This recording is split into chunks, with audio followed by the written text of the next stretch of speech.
Bienvenidos a EP Motor, el podcast de Europa Press dedicado a la actualidad del mundo del motor y la industria de la automoción. Cada quincena analizaremos las últimas novedades del sector.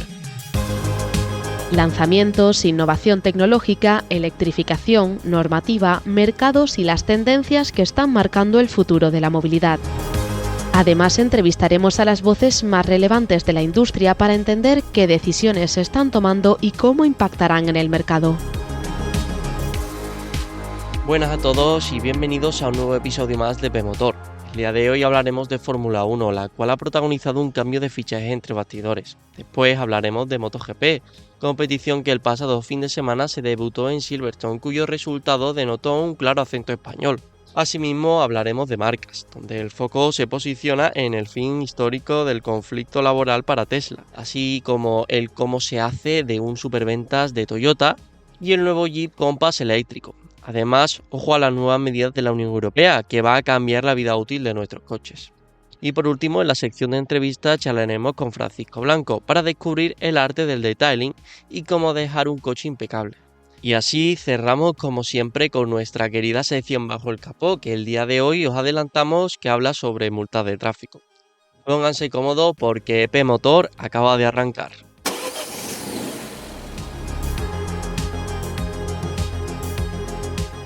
Y ahora sí arrancamos con la Fórmula 1, aunque todavía tendremos que esperar hasta el próximo 23 de agosto, cuando el Mundial regrese a la acción con el Gran Premio de Países Bajos. Mientras tanto, el paddock no se detiene y las escuderías continúan trabajando desde los bastidores para llegar a esta segunda mitad de temporada con todo preparado. Y precisamente en ese contexto encontramos uno de los movimientos más relevantes de los últimos días. Y este es Cadillac, ya que continúa dando forma a la estructura con la que afrontará el desembarco la Fórmula 1, y lo hace con importantes cambios en su cúpula, ya que el ingeniero Martin Budkowski ha sido nombrado el director de equipo, tomando el relevo de Graham Loudon en una transición que refleja el siguiente paso del proyecto estadounidense, que es dejar atrás la fase puramente funcional y empezar a ponerle el foco en el rendimiento y la competitividad. Budkowski no llega ni mucho menos como un desconocido al paddock, ya que el ingeniero polaco cuenta con más de 2 décadas de experiencia en la Fórmula 1, con una trayectoria que le ha llevado por estructuras como Prost, Ferrari, McLaren y Renault, además de ocupar responsabilidades dentro de la FIA. En Renault, posteriormente, Alpine llegó a ejercer algún cargo directivo ejecutivo y participó en una etapa especialmente importante para la transición y consolidación de esta estructura francesa. Ahora en Cadillac su cometido será mayúsculo: convertir una organización que todavía está tomando forma en un equipo preparado para competir al máximo nivel. Y eso implica mucho más que desarrollar un buen monoplaza, ya que Budkowski tendrá que coordinar personalmente herramientas, procesos y flujos de información para conseguir que las decisiones se tomen con rapidez y precisión, siempre dentro de las limitaciones que impone el presupuesto de la Fórmula 1, claro. El propio ingeniero ha puesto el acento en la necesidad de construir una verdadera mentalidad ganadora basada en la atención al detalle, la perseverancia y sobre todo en la capacidad de ejecutar correctamente cuando llegue el momento de la verdad, el día de la carrera. Por parte de Cadillac, su director ejecutivo ha destacado precisamente la experiencia técnica y estrategia de Budkowski, confirmando en que su llegada ayude a establecer las herramientas y los procesos necesarios para que el equipo pueda crecer de forma sólida a largo plazo. Y todo ello supone también el cierre de una etapa del Graham Loudon, a quien Cadillac ha reconocido el trabajo realizado durante la construcción del proyecto prácticamente desde cero. Su labor ha sido fundamental para establecer las bases de una nueva estructura, pero ahora el equipo entra en una fase diferente. Y cambiamos de categoría para meternos de llenos en MotoGP, que regresa a la acción en Silverstone tras el parón veraniego con una carrera especialmente intensa y sobre todo con un resultado muy positivo para los pilotos españoles. Siendo de este modo el gran protagonista Raúl Fernández, que consiguió su primera victoria en MotoGP con una actuación prácticamente impecable.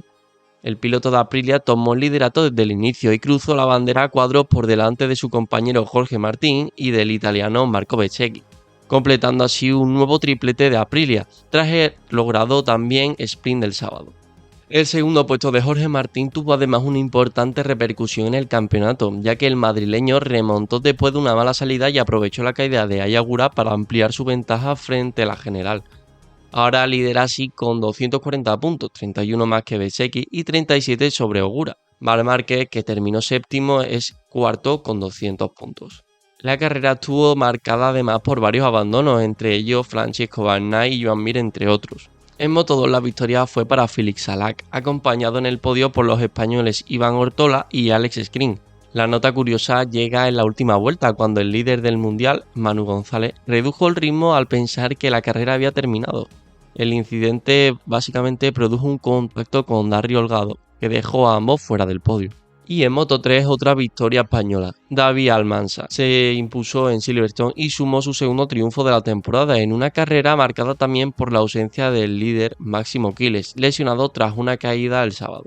En definitiva, podemos decir que la vuelta y el regreso del Mundial tras el parón veraniego deja varias lecturas importantes, pero especialmente un Silverstone muy favorable para los españoles, con victoria de Raúl Fernández y David Almansa y Jorge Martín, que sale todavía más reforzado al frente de MotoGP.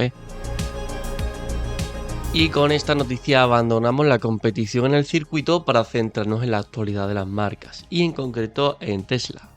La empresa americana ha sido una de las grandes protagonistas de las últimas semanas por un conflicto laboral que se ha prolongado durante años, ya que después de casi 3 años de huelgas, el sindicato sueco IF Metall ha decidido poner fin al conflicto con Tesla después de que la compañía estadounidense haya acordado indemnizar a los trabajadores afiliados al sindicato.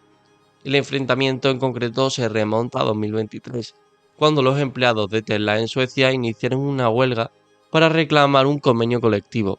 Según IF Metall, la compañía se había negado sistemáticamente a negociar estas condiciones y había recurrido a prácticas laborales que, según el sindicato, estaban prohibidas en Suecia desde la época de los años 30.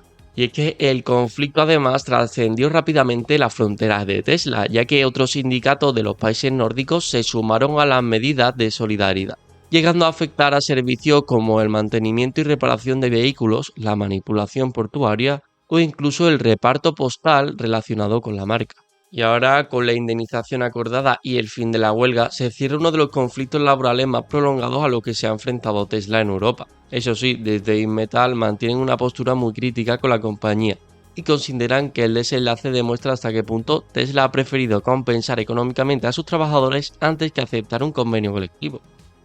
Un conflicto que, por tanto, termina después de casi 3 años, pero que deja sobre la mesa el choque entre el modelo laboral de Tesla y la tradición negociadora colectiva profundamente arraigada en los países nórdicos. Además de esto, numerosos trabajadores siguen sin estar conformes con las condiciones de Tesla. Y pasamos ahora a Toyota, para conocer cómo se fabrican dos de sus modelos más importantes para el mercado europeo, el Yaris y el Yaris Cross, que salen de la planta de Valenciennes, en el norte de Francia. El complejo ocupa más de 18 hectáreas, cuenta con cerca de 5.000 trabajadores y tiene prácticamente capacidad para producir más de 1.250 vehículos al día, desarrollando así prácticamente todas las fases del proceso de fabricación dentro de sus instalaciones. El recorrido comienza en la estampación, donde se da forma a las piezas de acero que compondrán la carrocería. De ahí pasa a la zona de soldadura, en la que los robots realizan las uniones entre los distintos elementos. Después llega a pintura, con diferentes tratamientos destinados a garantizar tanto la durabilidad como la calidad del acabado. Finalmente, los vehículos alcanzan la línea de montaje, donde se incorporan miles de componentes siguiendo los estándares de producción de Toyota. Además, la planta fabrica internamente buena parte de las piezas de plástico que utilizan los vehículos. Todo este proceso se articula en torno al conocido Toyota Production System, una filosofía de producción basada en la eliminación de desperdicios y fabricar únicamente lo necesario en el momento y en la cantidad necesaria. Y seguimos con la actualidad de producto, porque Jeep da un nuevo paso en su estrategia de electrificación con el nuevo Compass 4xe Full Electric, que se coloca como el tope de la gama del modelo y combina prestaciones, tracción total y, por supuesto, el carácter aventurero habitual de la marca. Y es que la versión más potente recurre a 2 motores eléctricos, uno en cada eje, que desarrolla conjuntamente 375 caballos y permite disponer de tracción integral. Asociando una batería de 96,1 kWh, el Compass del 4xe alcanza una autonomía de alrededor de 600 km según el ciclo WLTP. Pero Jeep no se ha limitado a electrificar el Compass, ya que el modelo mantiene una clara orientación off-road, con una suspensión elevada en 10 milímetros, mejores ángulos de ataque y salida y protecciones específicas para los bajos. Además, el sistema Select Terrain permite elegir entre 5 modos de conducción, incluidos el 4W Lock, que mantiene la tracción en ambos ejes para afrontar los terrenos más complicados. Pero para quienes prioricen sobre todo la autonomía, la gama incorpora también una versión Full Electric Long Range, con tracción delantera que eleva la autonomía hasta los 674 km. En el apartado tecnológico, el nuevo Compass incorpora una pantalla central de 16 pulgadas y sistema de asistencia a la conducción de nivel 2, mientras que el habitáculo apuesta por un enfoque funcional, con materiales resistentes y fáciles de limpiar, pensados específicamente para quienes utilicen el vehículo en actividades al aire libre. Y si hablamos de lo visual, pues Jeep mantiene intacta su identidad, con una característica parrilla de 7 ranuras, ahora retroiluminada, y una aerodinámica más trabajada, con un coeficiente del 0,29, que contribuye a la optimización del consumo energético sin renunciar a esa imagen robusta que caracteriza al Compass. En definitiva, un Compass que da un paso importante hacia la electrificación, sin renunciar a una de las señas de identidad históricas de Jeep, la capacidad para salir de asfalto. Otra noticia muy relevante es la protagonizada por la Unión Europea, ya que marca un antes y un después en referencia al concepto que tenemos de la vida útil de los vehículos. Esta se manifiesta desde el jueves 13 de agosto y consiste en una serie de reglas durante la preparación, fabricación y tratamiento de los vehículos al final de su ciclo de vida útil. Entre estas medidas, las principales consisten en un ambicioso plan que incorporará de forma progresiva el plástico reciclado, llegando hasta el 25% en 2036. Escuchamos así el siguiente corte de audio que especifica las intenciones y objetivos de estas según Europa Press y EBS. El nuevo reglamento establece por primera vez metas obligatorias para incorporar este material en el sector y prevé que la Comisión fije también objetivos para el acero y el aluminio que deberán aplicarse a partir de 2033 con el objetivo de aumentar el uso de materias primas secundarias y reducir la dependencia europea de recursos vírgenes importados. El Ejecutivo Comunitario afirma que las nuevas reglas contribuirán a reducir la dependencia de proveedores externos y a mantener recursos estratégicos dentro de la Unión. Y es que, según señala la Unión, cada año entre 10 y 12 millones de vehículos llegan al final de su vida útil en Europa y pasan a ser considerados residuos, una fuente de materiales como acero, aluminio, cobre o plástico que Bruselas pretende recuperar en mayor medida para su reutilización en la economía europea.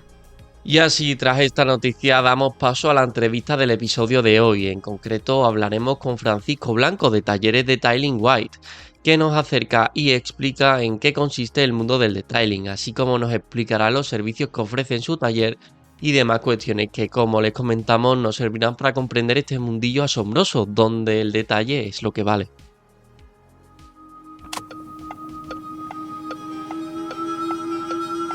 Para empezar así desde el principio, ¿qué es exactamente White Garage y cómo nació el proyecto y cuál ha sido tu trayectoria hasta montar este taller, el que es a día de hoy? White Garage nace principalmente de que estaba cansado de trabajar en talleres, vamos a llamarle chapuceros o poco profesionales, muy poco detallistas. Yo soy un obseso de los detalles y un obseso de la perfección desde hace muchísimos años, desde hace muchísimo tiempo, y veía que cada vez encajaba menos en ese sector, en el sector de la chapa y la pintura. Entonces, estuve un tiempo dándole vueltas, no me terminaba de lanzar, pero de repente un día pues hice clic y me lancé, hice el proyecto, lo presenté, pedí ayuda. Y nada, cogí una nave a reformar, la reformé y empezó White Garage con muchísima ilusión y hasta el día de hoy. Y en sí, vosotros lo que dedicáis al detailing, para quien no conozca el concepto, si tuvieras que explicárselo, o alguien que no esté acostumbrado, ¿no?, a lo que es en sí, ¿cómo se lo explicarías? Sí, yo te cuento, verás, el detailing no tiene nada que ver con un lavadero convencional, un lavadero al uso, como nosotros lo conocemos, ¿vale? En cualquier estación de repostaje y demás, en cualquier túnel de lavado. En el detailing se busca el máximo detalle, ¿vale? Y dar unos resultados mejores incluso que del concesionario, ¿vale? Un centro especializado en detallado de vehículos, que al final es eso, es detallar un vehículo, se especializa tanto en limpiezas integrales, pero totalmente al detalle. Es decir, miramos cada rincón, lo que el cliente no ve o piensa que no es necesario limpiar, nosotros vamos ahí, vamos a ese recoveco, a esa esquina, a ese pequeño arañazo que no se percibe, pero nosotros sí. Entonces, un centro de detailing se basa lo que hace simplemente son limpiezas, correcciones de pintura, pulidos, sistemas de protección, tratamientos. Eso es un centro especializado en detailing. ¿Cuál es el beneficio real y el valor añadido que le aportáis en estética, en conservación y en valor de venta al final, ¿no? Porque lo que hacéis es, como tú has dicho, mejorar el resultado de fábrica, incluso. Sí, eso es. El coche es un activo que se devalúa rápido. La verdad que lamentablemente es así. Entonces, el detailing actúa como un escudo contra esa devaluación de 3 formas. Una de las formas es que eleva el mayor valor de reventa, ¿vale? Entre un 10 y un 25%, depende del estado en el que nos venga el coche, el modelo, los años, kilómetros y demás, ¿vale? Puede aumentar el valor de reventa de ese vehículo. Luego, la protección del barniz original. Repintar un coche siempre pierde valor, porque no hay nada mejor que la pintura original de un vehículo. Una vez que está repintado, ya no sabemos si esa misma pintura ha sido con la misma calidad, si el barniz es de la misma calidad que salió de fábrica. Entonces, una buena protección ayuda a mantener el barniz original del vehículo. Y la última sería la prevención de la degradación irreversible. Factores que no se ven como factores ambientales, los rayos UVA del sol que degradan muchísimo la pintura de los coches, los excrementos de pájaro que una vez que caen en el barniz y no se actúa rápido, es una pieza que ya lamentablemente hay que repintar. Entonces pierde valor. Bueno, esta pregunta va más dirigida como al tema de emprender, ¿no? Al sector empresarial y tal. ¿Cuál ha sido en sí el principal reto a lo que os habéis enfrentado para posicionar el taller como está posicionado y para mantener el estándar de calidad? Vale. Fue un reto nuevo. La verdad que cogimos una nave, un local nuevo aquí en San Sebastián de los Reyes, y una de las cosas que más me costó fue darme a conocer. Es un sector nicho, son clientes muy específicos los que conocen este mundillo, entonces es un mundillo que todavía no ha llegado a España de gran forma y todavía nos tratan como lavaderos o como talleres de chapa y pintura. Entonces nosotros somos una cosa híbrida, no somos ni lo uno ni lo otro. Entonces ha sido mucho trabajo de la página web, sobre todo la página web, y al final los clientes que van viniendo al taller, sobre todo ofrecerles un trabajo excelente, siempre la calidad máxima, siempre unos estándares muy altos, que yo siempre lo digo, es pasión, precisión, y al final los resultados están ahí. El cliente se va contento, el cliente vuelve y nuestra prioridad es eso, que el cliente se lleve un coche revalorizado, no un coche limpio. Bueno, detrás de un negocio al final hay muchísimas más cosas. En cuanto ahora lo más latente, ¿no? O lo más relacionado en sí con el tema de limpieza, ¿qué materiales y tecnología utilizáis? O sea, ¿qué tipo de productos trabajáis? ¿Qué servicios prestáis? ¿Qué tema químicos profesionales o en general? Vale, nosotros trabajamos con productos químicos, ¿vale? Nosotros en nuestro caso son biodegradables también, entonces tienen menor impacto medioambiental. Entonces se pueden considerar ecológicos, ¿vale? Entre comillas. Y sobre todo, pues al final los profesionales, la diferencia que hay entre productos que se puedan vender de forma amateur o de forma hobbyista para las personas de fines de semana o que les gusta cuidar su coche, pero no de manera profesional, está en las diluciones. Nosotros compramos los químicos concentrados y nosotros sabemos las diluciones que tenemos que utilizar según para qué cosas y sobre todo qué producto tenemos que utilizar o aplicar en cada momento y sobre todo en qué material y qué tipo de material. Entonces, básicamente esa es una de las diferencias entre un profesional y una persona que le gusta pues utilizar su coche el fin de semana y darle un poquito de cariño. En el tema del detailing, este ya es para quien lo conozca, ¿no? Un poquito de antes, pero se escucha, ¿no?, que ahí está la dicotomía entre Paint Protection Film o recubrimiento cerámico. ¿Qué aporta cada opción o cómo? Dinos algo para que la gente se decida, ¿no? Porque al final esto son dos opciones bastante que pueden ser muy, muy rentables, ¿no? Sí, vale, en el caso del famoso PPF y los tratamientos cerámicos, ambos son dos sistemas de protección para el vehículo, ¿vale? Entonces, los dos están en el sector de la protección y el PPF lo que es que es una barrera física, al final es un film, como bien dices, ¿vale? Pegado sobre la chapa del coche o sobre el plástico o sobre donde se vaya a aplicar, y el cerámico es una barrera química al final, ¿vale? El PPF está compuesto de poliuretano. Generalmente la mayoría de PPF que yo conozco son de poliuretano, que son autorreparables a los microarañazos y demás. Pues si le aplicas un poquito de calor o con el propio calor del sol, se autorreparan y bueno, como que se borran, ¿vale?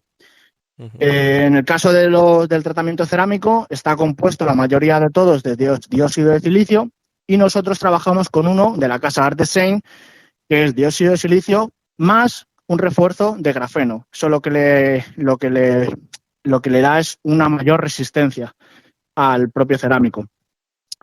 Y luego, pues, depende de los cerámicos o del PPF que utilices. El PPF, por ejemplo, la protección va desde los 5 a los 10 años de protección, siempre y cuando no tengas que retirar la pieza y volver a poner una nueva. Y en el caso de los cerámicos, nosotros, nuestra marca, por ejemplo, tiene cerámicos que parten de los 3 años, incluso hasta los 7 años de protección.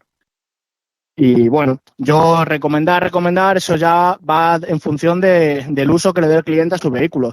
Por ejemplo, si un cliente va a hacer muchísima carretera, al final el PPF es lo que mejor le va a venir frente a chinazos y a la degradación de la carretera por esos picotazos y demás.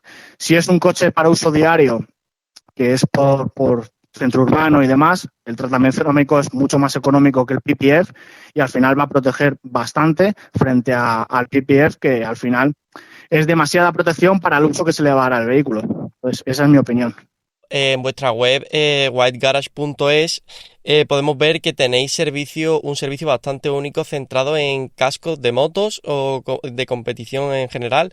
¿En qué consiste exactamente este proceso y cómo te surgió la idea de ofrecerlo? Sí, yo, como te decía, Manuel, yo soy motero, a mí me gustan mucho las motos de siempre, entonces yo salgo con la moto muchas veces a disfrutar y demás, y yo me he dado cuenta que todo el mundo mima su moto, la tiene muy bonita, muy cuidada, muy brillante, pero sin embargo los cascos, que al final es lo que te protege la cabeza básicamente, yo veía que la gente no les daba el mismo cariño que a la moto, y entonces a mí se me ocurrió el poder ofrecer este servicio y lo lanzamos a modo prueba a ver qué tal. Y al final ha sido todo un éxito, porque yo no pensaba que la gente pues quería también cuidar o no sabía la gente cómo cuidar o detallar un casco de moto o de coche, da igual, un casco en sí. Y al final surgió esa idea y es un servicio que ofrecemos tanto a moteros como a gente de los circuitos, de coches o de motos. Básicamente es una limpieza profunda interior de los acolchados para desinfectarlos, porque date cuenta que cuando vamos dentro, al final sudamos muchísimo, ese sudor penetra en los tejidos y al final genera malos olores y puede generar bacterias. Entonces, lo que hacemos es una limpieza de los interiores y una desinfección. Y luego por fuera, lo que es la calota, le hacemos una corrección, hacemos un pulido o una corrección de pintura, depende del estado en el que se encuentre. Y por último, le aplicamos un tratamiento cerámico, en este caso de 3 años de Arsen, para que el casco brille lo máximo posible, tenga efecto hidrofóbico y al final esté protegido sobre todo de los rayos del sol, que es a lo que está expuesto básicamente. Bueno, y ahora una pregunta más relacionada, ¿no?, con el perfil de los clientes. ¿Qué perfil soléis tener y qué tipo de vehículos pasan por vuestras instalaciones?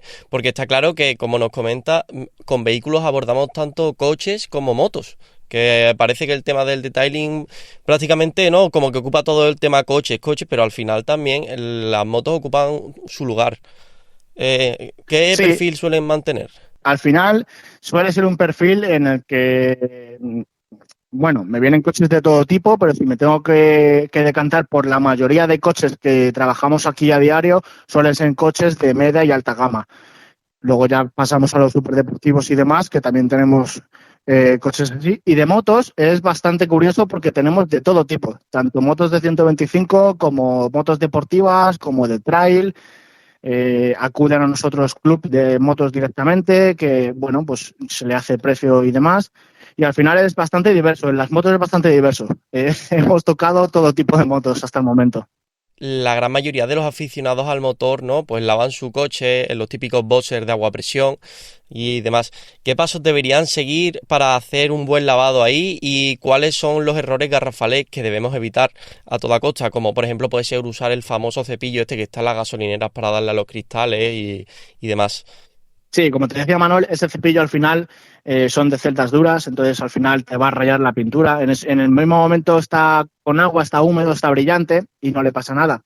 Pero al final el coche se raya. Lo que debemos evitar a toda costa son los túneles de lavado. Hay mucha controversia de que los túneles nuevos tienen mejores rodillos y demás. Bueno, no deja de ser un túnel que gira a muchas revoluciones y al final está chocando contra tu coche y al final evidentemente lo raya. Entonces, lo que yo le aconsejaría o un kit básico que yo le aconsejaría a cualquier persona que quiere mantener su coche decente sin tener que pasar por un profesional o demás, sería un jabón pH neutro, que al final es el que todo el mundo va a saber utilizar, un sellador de pintura, ya sea un Quick Detail o cualquier sellador que haya rápido ya diluido para usarlo directamente, y una PC. Una PC para limpiar todo el interior del coche. Al final una PC puedes limpiar prácticamente hasta los cristales con ello y no vas a dañar los materiales del coche. Evidentemente no es a nivel profesional, pero a nivel particular yo son 3 productos que llevaría en el maletero sí o sí. Creo que le has dado una visibilidad increíble a esto en sí, a esta tendencia, ¿no? Que es buenísima para el mundo del motor, porque es amar tu propio coche. Muchísimas gracias, Francisco, nos has aportado muchísimo. A vosotros.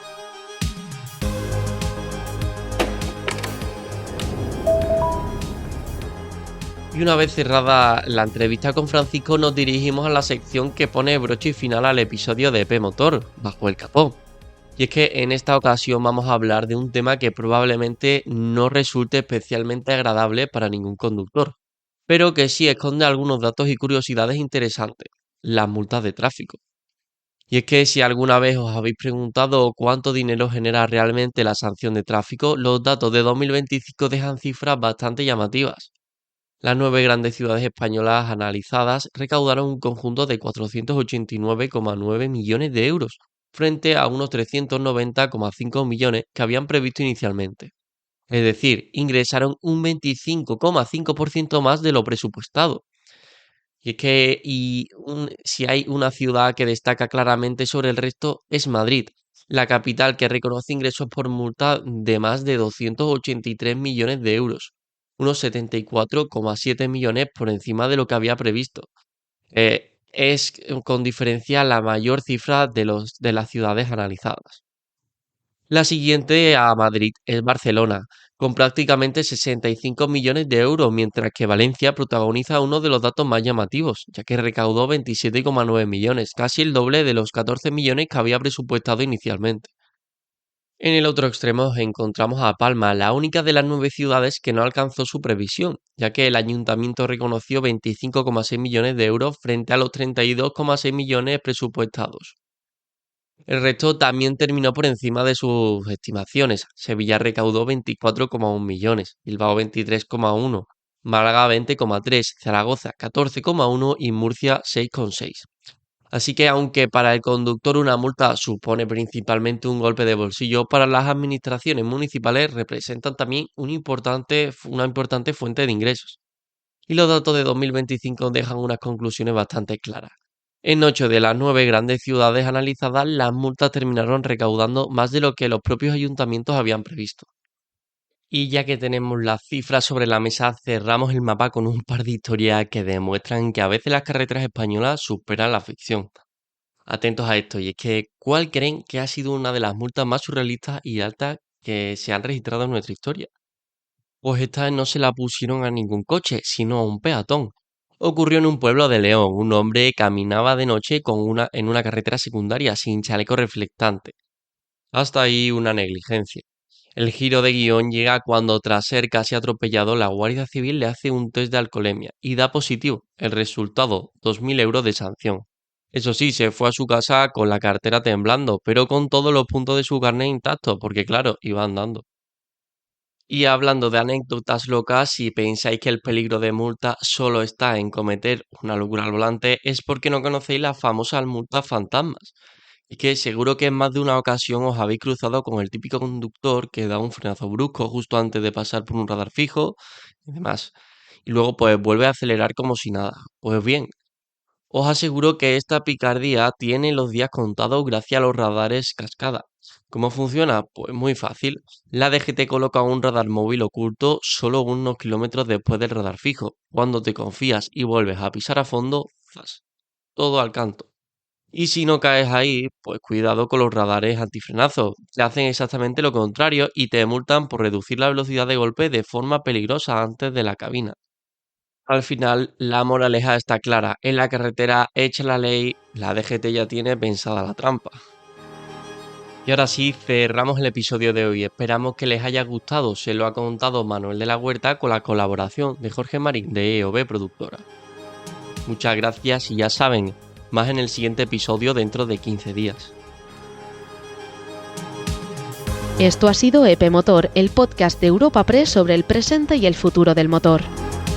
Puedes disfrutar de todos nuestros episodios en las principales plataformas de audio y entrando en europapress.es/podcast. Nos escuchamos en 2 semanas en un nuevo análisis del sector automovilístico.